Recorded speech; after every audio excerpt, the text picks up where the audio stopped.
పెట్కమ్ modules, దొంగ మందులు లేదా కల్తీ మందులు. రోగం తగ్గడానికి మందులు వాడతారు. మందు అంటే తక్కువ మోతాదులో ఇస్తాం.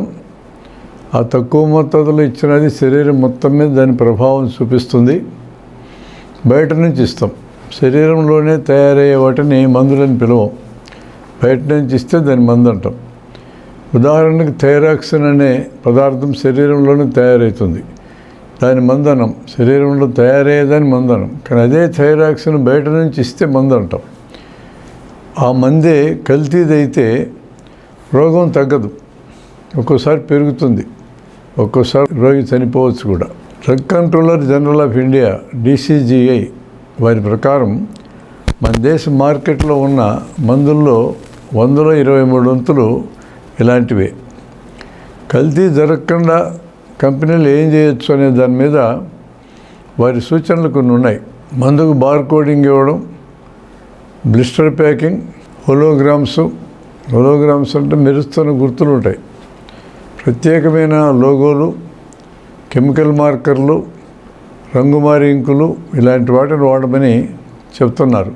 వీటన్నిటిని ఉపయోగించడానికి మందుల కంపెనీలు సిద్ధంగా ఉన్నాయా? వీటి కొంత ఖర్చు అవుతుంది, కానీ మందుల కల్తీలు నిరోధించడం సాధ్యమవుతుంది. అలాంటప్పుడు మందుల కంపెనీలు ఆ ఖర్చు పెట్టుకొని ఈ పద్ధతులన్నీ ప్రయోగించి సరైన మందులు ఇవ్వడానికి సిద్ధమవుతాయా లేదనేది చూడాలి. పరీక్షించడానికి తమ దగ్గర ఉన్న మందులని సరైన మందో కాదు పరీక్షించడానికైనా షాపులు సిద్ధంగా ఉన్నాయా? అసలు ఈ విషయాల మీద రోగులకి తగిన అవగాహన అనేది ఉందా? రోగులకి తగిన అవగాహన లేదు. మందుల షాపులు ఏ మందు ఇస్తే తెచ్చుకుంటారు, డాక్టర్ గారు ఏది రాస్తే తెచ్చుకుంటారు. DCGI దగ్గర కానీ, జిల్లాల్లోని డ్రగ్ ఇన్స్పెక్టర్ల దగ్గర కానీ వీటిని నిరోధించగలిగేంత సబ్జెక్టు కానీ యంత్రాంగం కానీ దాదాపుగా లేదు ఇప్పుడు.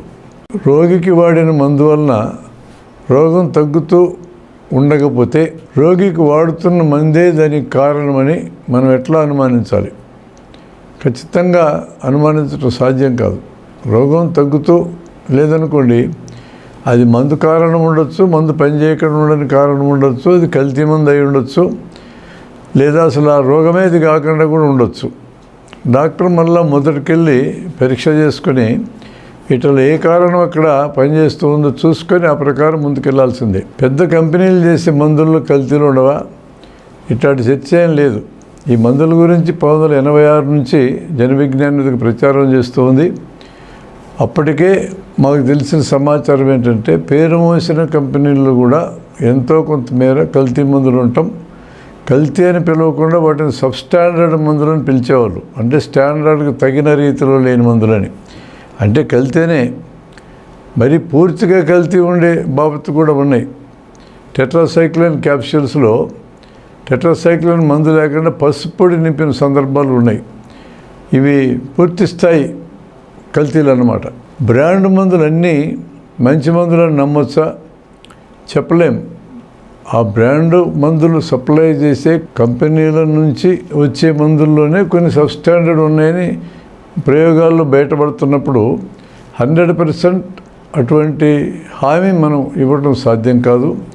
అలాంటివి ఉన్నప్పుడు ఈ మందులను పరీక్ష చేసే విభాగానికి వాటిని పంపించడం, పరీక్ష చేయటం, కల్తీలు కానీ సబ్స్టాండర్డ్ కానీ ఉన్నాయని తెలిస్తే వాటిని మార్కెట్ నుంచి విత్డ్రా చేయడం, అలాంటి వాటిని తయారు చేస్తున్న కంపెనీలకు పెనాల్టీలు విధించడం చేయాలి.